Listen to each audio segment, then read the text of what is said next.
भारत हा जगातील धार्मिक आणि वांशिकदृष्ट्या वैविध्यपूर्ण राष्ट्रांपैकी एक आहे। भारतीय असण्याचे मूळ मूल्य देशातील विविध संस्कृतींचा आदर आणि सन्मान करण्यात आहे। एक भारतीय स्त्रीला पारंपरिक भारतीय साडी नेसल्यामुळे इतर कोणत्याही पोशाखापेक्षा अधिक परिपूर्ण वाटते। नमस्कार, मनभर पैठणीमध्ये तुमचं खूप खूप स्वागत आहे। म्हणूनच आजच्या व्हिडिओमध्ये आपण बघणार आहोत भारतातील विविध राज्यांमधून तयार झालेल्या विविध प्रकारच्या साड्या। Number 1, west Bengal Baluchari. बंगाली साडी हा साड्यांमधील एक लोकप्रिय प्रकार आहे आणि त्याला एक समृद्ध असा इतिहास आहे। बंगाली साडी म्हटलं की त्यामध्ये बालुचारी साडीचा जास्त बोलबाला आहे। बालुचारी साडी हे नाव बंगालमधील बालुचारी या गावावरून पडले। तसेच 18व्या शतकात बंगालच्या तत्कालीन नवाबाने ही कला ढाक्यावरून इथे आणली। बालुचारी साड्या समृद्ध भारतीय संस्कृतीच्या प्रतीक आहेत। भारतातच नव्हे तर जगभरात त्या प्रसिद्ध आहेत। बालुचारी साड्यांनी पौराणिक कथांमधून प्रेरणा घेतली आहे। इतकेच नाही तर या साडीच्या पदरावर पौराणिक प्रसंग चितारलेले असतात। बालुचारी साड्या मुख्यतः मुर्शिदाबादमध्ये विणल्या जातात। या साड्या बालुचारी रेशमापासून किंवा सुतापासून तयार केल्या जातात। यांचे रंग आणि डिझाईन आकर्षक असते। नंबर 2, आंध्र प्रदेश मंगलगिरी। मंगलगिरी हे आंध्र प्रदेशातल्या गुंटूर जिल्ह्यात विजयवाडा आणि गुंटूर या शहरांना जोडणाऱ्या महामार्गावर वसलेले गाव आहे। या गावात मंगलगिरी या नावाने प्रसिद्ध असलेले कापड आणि साड्या बनतात। इथे बनलेल्या साड्या आणि ड्रेस मटेरियल नाजूक आणि वेगळे डिझाईन असल्यामुळे सर्वदूर लोकप्रिय आहे। शुद्ध आणि तलम सुताचा वापर करून विणल्या जाणाऱ्या या साड्या मऊसूत आणि वापरायला आरामदायी असतात। या साड्यांना निजाम बॉर्डर म्हणून ओळखले जाणारे काठ असतात। ही साडी भारतातील तिन्ही मोसमात वापरता येते। मुळातली मंगलगिरी साडी ही शुद्ध टिकाऊ सुती साडी असून साडीच्या अंगात कोणतीही नक्षी विणली जात नाही। पण निजामी काठ मात्र परंपरागत वापरली जाणारी पद्धत आहे। या दोन्ही गोष्टी मंगलगिरी साडीची वैशिष्ट्ये म्हणून ओळखली जातात। हातमागाचे विणकाम आणि ते पण तलम सुताचा वापर करून, त्यामुळे साडीची किंमत मात्र जास्त असते। Number 3, Indonesia Gujarat batik. Batik ही इंडोनेशियातील एक प्राचीन कला प्रकार आहे जी की आपल्या गुजरातमध्ये कापडावर मेण प्रतिरोधक रंगाने बनवली जाते। जावा बेटावर बनलेल्या इंडोनेशियन कोस्टल बाटिक मध्ये स्थानिक आणि परदेशी संस्कृतीचे मिश्रण असलेल्या संवर्धनाचा इतिहास आहे। अंतर्देशीय बाटिकच्या तुलनेत हे एक नवीन मॉडेल आहे आणि ते अधिक रंग वापरते। जरीचे नमुने खूपच कमी गुंतागुंतीचे आहेत। बाटिक हे इंडोनेशियन लोकांसाठी खूप महत्त्वाचे आहे आणि बरेच लोक ते औपचारिक किंवा प्रासंगिक कार्यक्रमांमध्ये घालतात। बाटिकचा वापर इंडोनेशियन लोकांकडून विविध विधी, समारंभ, परंपरा, उत्सव आणि अगदी दैनंदिन वापरात केला जातो। नंबर 4, ओरिसा बोमकाई। बोमकाईचा उगम ओडिशातील गंजाम जिल्ह्यात झाला। या सोनपुरी साड्या म्हणूनही ओळखल्या जातात। त्या दक्षिणेकडील किनारपट्टीच्या प्रदेशात आणि पश्चिम ओडिशाच्या सोनपूरमध्ये बनवल्या जातात। पारंपरिकपणे ज्यात बॉर्डरमध्ये शैलकृती फुले आणि भौमितिक नमुने असतात आणि कॉन्ट्रास्ट कलर बॉर्डर असते। साधारणपणे रंग खूप तेजस्वी असतात, जसे लाल, काळा, गडद हिरवा, गडद निळा, पांढरा। नंबर 5, आंध्र प्रदेश धर्मावरम। धर्मावरम हातमाग पट्टू साड्या आणि पावडा हे तुती रेशमी आणि जरीसह हाताने विणलेले कापड आहे। या साड्या भारताच्या आंध्र प्रदेश राज्यातील अनंतपूर जिल्ह्यातील धर्मावरम येथे बनवल्या जातात। त्याची स्थापना आंध्र प्रदेशातून 1153 ते 54 मध्ये वोडावरू स्वामी यांनी त्यांची आई धर्माबाई यांच्या नावाने केली। लेपाक्षी मंदिराच्या छतावरील भिंतीवरील चित्रे आणि लाथा मंडपम धर्मावरम साड्यांची रचना दर्शवतात। नंबर 6, तेलंगणा कलमकारी। कलमकारी हा हस्तकलेचा एक प्रकार आहे ज्यामध्ये सुती कापडावर रंगीत ठोकळ्यांसह हाताचे ठसे तयार केले जातात। कलमकारी हा शब्द कला आणि बनवलेल्या कापडासाठी वापरला जातो। प्रामुख्याने ही कला भारत आणि इराणमध्ये प्रचलित आहे। सर्वप्रथम कापड रात्रभर शेणाच्या द्रावणात बुडवून ठेवले जाते। दुसऱ्या दिवशी ते उन्हात वाळवले जाते आणि दूध आणि शेणाच्या द्रावणात बुडवले जाते। नंतर ते पूर्णपणे वाळवले जाते आणि ते मऊ करण्यासाठी लाकडाच्या चट्ट्याने फोडले जाते। त्यावर रंगकाम करण्यासाठी विविध प्रकारच्या नैसर्गिक वनस्पती, पाने, झाडांची साल, देठ इत्यादींचा वापर केला जातो। नंबर 7, गुजरात पटोला। पटोला साडीचे नाव ऐकून थोडे विचित्र वाटेल, पण ही साडी अत्यंत खास पद्धतीची आहे, कारण ती तयार करण्यासाठी ते किंमत आणि त्यासाठी लागणारा वेळ ऐकून तुम्ही हैराण व्हाल। मात्र कधी विचार केलाय का या साडीमध्ये नक्की असे काय आहे की ती अत्यंत खास बनवली जाते? खरं तर नवरात्रीच्या वेळी आपण पटोला मोंगा लावजो या गाण्यावर गरबा खेळतो, पण नक्की पटोला काय आहे हे कधी जाणून घेतलं का? तुम्ही अगदीच महागडी साडी ही 40 ते 50 हजार रुपयांच्या रेंजमध्ये खरेदी केली असेल किंवा पाहिली असेल, मात्र पटोला साडीची किंमत ही तब्बल 2 लाखांपासून सुरू होते। ही साडी अत्यंत सुंदर आणि खास आहे, तर जाणून घेऊयात महागडी पटोला साडी कशी बनवली जाते। हस्तकलेपासून बनवलेली ही साडी। पटोला साडी बनवणाऱ्यांनी याबद्दल अधिक माहिती देत असे म्हटले, या साडीचे संपूर्ण काम हाताने केले जाते। हँडलूम पटोला बनवण्याची प्रक्रिया ही थोडी गुंतागुंतीची आहे, मात्र त्या लोकांसाठी कठीण आहे ज्यांना या साड्यांमधील कला माहीत नाही। साडी बनवताना एक जरी धागा इकडे तिकडे झाल्यास संपूर्ण साडी खराब होते।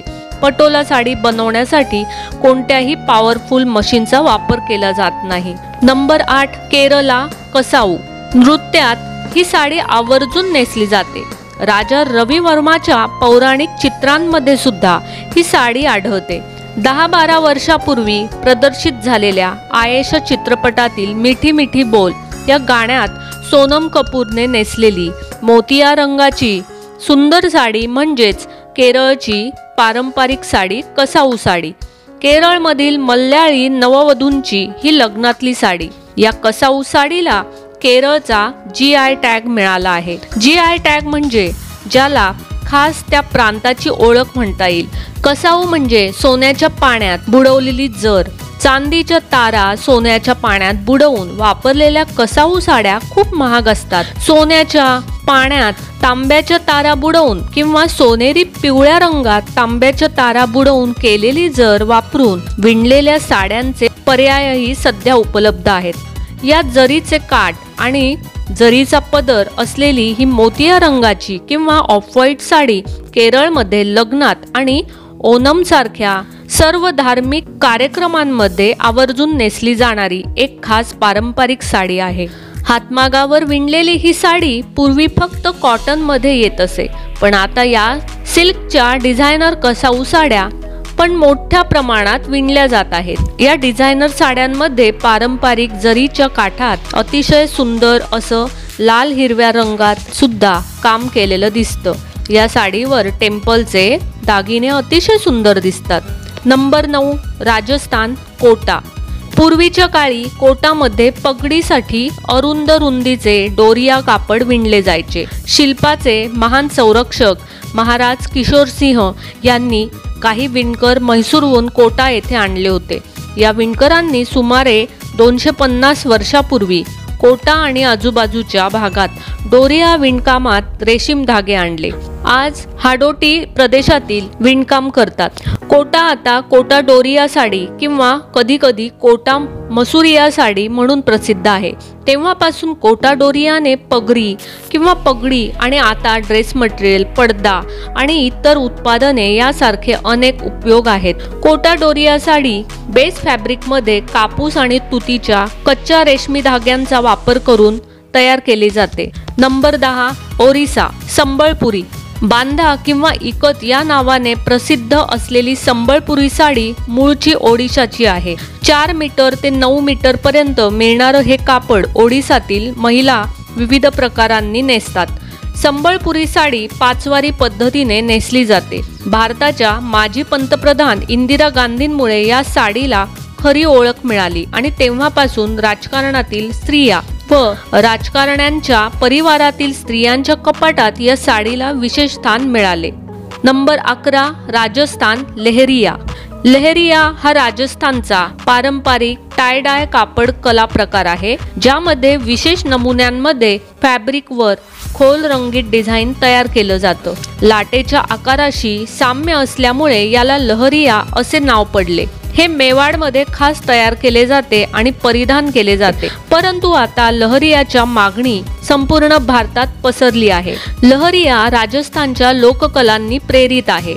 ही छपाई 19व्या शतकात सुरू झाली। ही प्रिंट पूर्वी फक्त मेवाड राजघराण्यातील महिलांसाठी तयार केली जात होती। छानचा ठसा एक नवीन भावना व्यक्त करतो। ही प्रिंट मारवाडी आणि राजपूत महिलांना खूप आवडते। एकाच कापडावर अनेक वेळा रंग देऊन वेगवेगळ्या रंगांच्या रेषा तयार केल्या जातात। त्याच वेळी फॅब्रिक वेगवेगळ्या पद्धतीने बांधले जाते, जेणेकरून तिरकस रेषा बनवता येतील। हिंदू समाजात काही छाप आणि रंग हे सौभाग्याचे प्रतीक मानले जातात। लहरिया हेही त्यापैकीच एक। नंबर 12 उत्तर प्रदेश लखनऊ चिकनकारी। चिकन काम करणारे तंत्र चिकनकारी या नावाने ओळखले जाते। चिकनकारी करताना मूळ कापडावर प्रथम नक्षीचे ब्लॉक प्रिंट केले जातात। कापड बाजारातील प्रसिद्ध प्रकार म्हणजे लखनवी चिकन। लखनऊ येथील नूरजहां या राणीने ही पद्धत सुरू करून दिली असा सार्वत्रिक समज आहे। मूळ पार्शियन शब्दावरून चिकन हा शब्द हिंदीत आला। चिकन या पार्शियन शब्दाचा अर्थ सुया आणि धागे वापरून भरतकाम करणे असा आहे आणि तीच पद्धत लखनवी चिकन तयार करताना वापरली जाते। चिकनची सुरुवात पांढऱ्या कापडावर पांढऱ्या दोऱ्याने भरतकाम करून झाली। चिकनकारी हे अतिशय नाजूक आणि कौशल्याने हाती केलेले भरतकाम आहे। हे भरतकाम करायला रेशमी, शिफॉन, ऑर्गन्झा इत्यादी तलम कापड प्रकार वापरले जातात। चिकनकारी करायला प्रामुख्याने पांढऱ्या धाग्याचा वापर केला जात असे। तसेच भरतकाम करायचे कापड अगदी फिक्या रंगाच्या तलम मस्लिन प्रकारचे आणि सुती असायचे। आता मात्र हे भरतकाम रंगीत सुती आणि रेशमी धाग्याने पण केले जाते। नंबर 13 मध्य प्रदेश चंदेरी। मध्य प्रदेशातील अशोकनगर जिल्ह्यातील चंदेरी शहर ऐतिहासिक ठिकाणांसाठी प्रसिद्ध आहे। त्याचप्रमाणे तिथे विणल्या जाणाऱ्या चंदेरी साडीसाठी देखील ऐतिहासिक नोंदीनुसार चंदेरी ही शिशुपाल राजाच्या राज्याची राजधानी होती। चंदेरी विणण्याची ही कला 13व्या शतकात राजा शिशुपालाच्या राज्यकाळात प्रसिद्ध झाली। सुरुवातीला कारागीर मुख्यतः मुस्लिम असत। इसवी सन 1350च्या सुमारास कोष्टी कारागीर झाशीहून चंदेरी गावात स्थलांतरित झाले। मध्य प्रदेशातील अशोकनगर जिल्ह्यातील चंदेरी शहर त्याचप्रमाणे तिथे विणल्या जाणाऱ्या चंदेरी साडीसाठी देखील मूळची नऊवारी असलेल्या चंदेरी साडीच्या दोन्ही बाजूला पदर असतात। चंदेरी साडी 3 प्रकारच्या कापडात विणली जाते: सिल्क, चंदेरी कॉटन, कॉटन सिल्क इत्यादी। चंदेरी विणण्याची ही कला फार पूर्वीपासून पिढ्यानपिढ्या चालत आलेली आहे। काही वेळेला रेशीम सोबत जरी देखील विणकामात वापरली जाते, त्यामुळे साडीला चमक येते। नंबर 14 आसाम इरी सारी। जंगली रेशमची लागवड आणि विणकाम हे ईशान्य भारतातील लोकांच्या जीवनात आणि संस्कृतीत विशेषतः भारतातील आसाम राज्यातील आहे। आसामच्या विविध प्रकारच्या रेशमांमधून इरी रेशीम विशेषतः आकर्षक आहे, कारण त्यावर रेशीम कीटकांना न मारता प्रक्रिया केली जाते। एक सतत फिलामेंट टिकवून ठेवण्यासाठी सामान्यतः रेशीम कोकून आतमध्ये किड्यांसह उकळतात, ज्यामुळे एक गुळगुळीत आणि चमकदार फॅब्रिक बनते। विशेष म्हणजे इरी रेशीम किडा फिलामेंटचे छोटे भाग फिरवतो आणि एका टोकाला उघडलेला कोकून तयार करतो, ज्यामुळे पतंग बाहेर येऊ शकतो। हे शांत रेशीम म्हणून शाकाहारी आणि बौद्धांमध्ये एक अतिशय लोकप्रिय फायबर आहे। ईशान्य भारतातील दमट हवामान इरी कल्चर अतिशय अनुकूल आहे। ग्रामीण आणि आदिवासी स्त्रिया पारंपरिकपणे त्यांच्या दैनंदिन जीवनाचा भाग म्हणून प्रक्रिया, कताई आणि विणकाम करतात। तर मंडळी, आजच्या व्हिडिओमधील या 14 साड्या तुम्हाला आवडल्या असतील तर नक्कीच व्हिडिओला लाईक करा। ही माहिती आवडली असेल तर कमेंट्स करा, जास्तीत जास्त शेअर करा आणि हो, मनभर पैठणी या YouTube चॅनेलला सबस्क्राईब करायला अजिबात विसरू नका। धन्यवाद।